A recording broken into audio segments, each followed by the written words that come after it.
Bro, in this episode of My Quarantine Hair, I finally washed my hair after 4 months. You haven't washed your hair in 4 months? I let you borrow my pillow. Why do you keep doing this stuff? Just keep the pillow. Whoa, bro.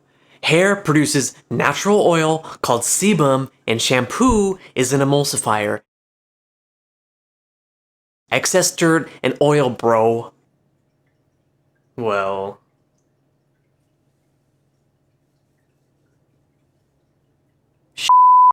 In 2018, I got a job with a big tech company in Seattle, Washington, and I moved here from Southern California. So in this video, I'll talk about why I decided to leave California, the entire job interview process, the logistics of moving to another state, how I feel about Seattle almost 2 years later, and I'll end it with some advice about this whole process. So the main reason for leaving and moving to Seattle was for the career opportunity. At the time, my previous job in Santa Monica was acquired by this large tech company. And my college buddy Ed, hey, what up Ed? Bro, remember that time in Vegas where we were 2 responsible adults who had nothing to drink and we went to bed on time, bro? But then you stuck a beer bong in my mouth and I almost drowned, bro. Oh my gosh. It's not the first time it's happened to me, bro. Or second time. It's like, just wake me up next time, bro. I'm down. Some other reasons for leaving were higher compensation, huge job market in Seattle, especially for tech, and being on my own for the first time. There were also several issues I had with California. California is massive. You have to drive everywhere, and there's traffic everywhere. Always. And it's getting worse. It's not uncommon to have a 2-hour commute. 2 hours. That's 4 hours a day, 20 hours a week, 80 hours a month. You don't get that back. California is also insanely expensive. It has one of the highest state taxes in the country. Washington has no state income tax. California summers are getting hotter and longer, and the air quality is absolutely terrible. Seattle, on the other hand, green. Everywhere you go, green, and the air quality is much better. Seattle winters are pretty cold and wet, but I would take that any day over the long, terrible Southern California summers. So that's why I decided to leave California. Let's talk about the interview process. In short, the interview process for this company was pretty brutal. There were multiple phone screen interviews, including a technical one, and there was a 5-hour on-site interview with 5 different people, one after another. Bro, remember you shit your pants during the interview and you called your mom crying after us? What? That was you. You weren't even at an interview, you were on the couch watching 90 Day Fiancé. Oh, bro. Anyways, so the interview, I see what you did. Yeah, bro, get it? I said, oh, because I literally baked some brownies in my boxers, bro. Yeah, no, I got that part, but you don't wear underwear. Whoa, that's personal, bro. Okay. Once I got the offer letter, I put in my 2 weeks notice and started the moving process. In terms of the moving process, it was chaos. Moving sucks no matter what, you just gotta deal with it. But I did a few things to make it easier on myself. Luckily, at the time I was living with my family, and I really only had to worry about the stuff that was in my room. I had no significant other, no human kids, just furry ones. Oh my gosh, look at that paw. Oh my god, it's so freaking cute. Oh, look at those whiskers. Oh my gosh. So to make things really easy on myself, I sold everything. All my furniture, I put it up on apps like OfferUp, LetGo, Craigslist. Bro, did I ever tell you I used to own Craigslist? Are you serious? Yeah, bro, but back then I named it Chad's List, bro. Wow, that's pretty sweet. Wait, was it called Chad's List or Chad's List Bro? Chad's List, bro. Okay, calm down. So, bro is in the actual name? Chad's List. Bro. Oh, you. Anyways, yeah, bro, that's where I got this beanie. Yeah, funny story, bro. It was actually a website exclusively for beanies. So you could buy beanies, sell beanies, post jobs for beanie related work. It was pretty sick. I'm sorry, you put bro in the name of the website?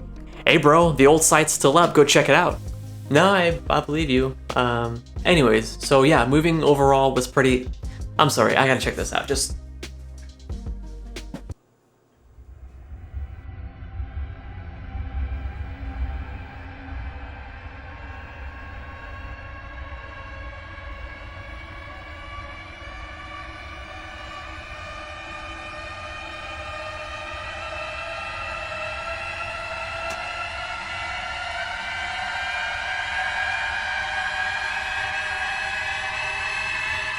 So while I was selling all my furniture, I boxed up all the stuff I cared about and put them in my car. I woke up super early on a Saturday, drove up, I spent the night in Portland, and it was just about a 2-3 hour drive from Portland to Seattle. Overall, I think it was about 20 or so hours of driving. I don't recommend it.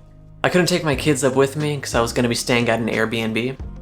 Luckily, my friend Liz drove them up once I found an apartment, along with some stuff I couldn't fit in my car. So thanks, Liz. You're the best. Overall, I got the moving done in 2 weeks. So that was the initial move. Let's talk about the first month in Seattle. In terms of the living situation, I was staying at an Airbnb for about a month while I was looking for an apartment. This entire time, I was feeling anxious, depressed, and regretful. It's okay to cry, bro. Don't let the gender role that society has assigned to you and all other men, okay? Men should not have to go into the bathroom at work to cry, bro, okay? Having to wait for a stall to open up, okay? Because some asshole is scrolling through his Instagram instead of wiping his own ass. It makes me sick. Just leave your phone at your desk, Derek. I know it's you in there. Cut the you d. Oh my gosh, yes. Right? Stay with me, bro. You, Derek. I feel so much better. Looking for an apartment sucked. Mainly because I had already started this new job, so don't do that.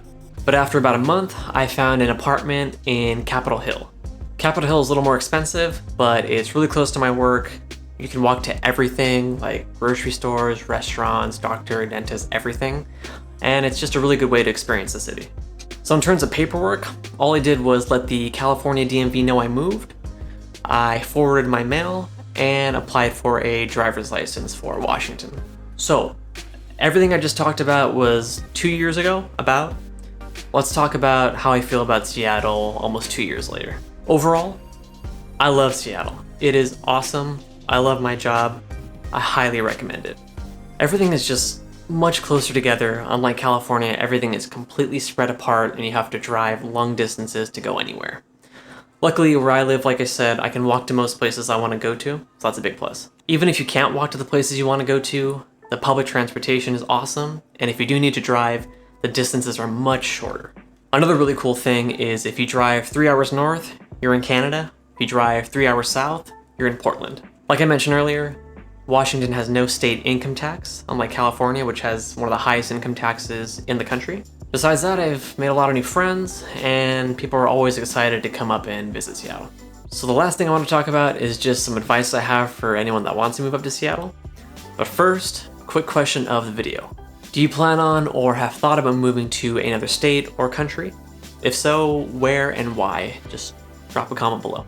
As always, while you're down there, like, subscribe, share, all that good stuff. It helps a lot. First piece of advice, if you can afford it, don't drive there.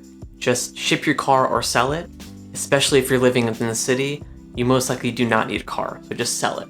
Another big piece of advice is sell everything. Seriously, sell all your furniture, all of your stuff, because what's happened over the years is you've hoarded a bunch of stuff and you won't realize it until you move. So sell as much as you can and just buy what you need when you get there. Like I mentioned earlier, moving's super stressful, so if you can afford it, just pay some moving company to move your stuff for you and handle all the logistics. Don't be like me and stubborn. I could have easily afforded it to avoid all that stress. Or even better, if you landed a new job, see if your company provides a relocation package. Most mid to large size tech companies provide relocation packages. If you're moving up here for a new job, it's super important that you find out as much as you can about the job, because the last thing you want is to move all the way up here and you hate the job or it's not what you expected. So ask a ton of questions during the interview, make sure you have your expectations set correctly or you're gonna have a bad time. It's okay to feel anxious, it's okay to feel depressed or regretful. I promise it's temporary. As soon as you're settled in, make some friends, explore, you're gonna love it. On that topic, one thing that helped me a lot was just to learn how to go out by myself. So normally you'd go out with friends to the movies, restaurants, whatever. Learn to do all that by yourself and enjoy it. That helps a lot. Another important piece of advice is to not start work right away. So if you are moving out for a new job, give yourself a week or two. You want to be full-time apartment house hunting because it is a big effort. Okay, so the last piece of advice I have, probably the most important one, is to just do it. Just make the move, make the effort. It is completely worth it. It is a great experience. I hear people all the time talking about, oh, I want to move to Portland or Seattle. And they've been talking about it for years and years, but they just don't do it. So if you really want to do it, make the effort. I highly recommend it. And that's my story on moving to Seattle for a tech company. Meow.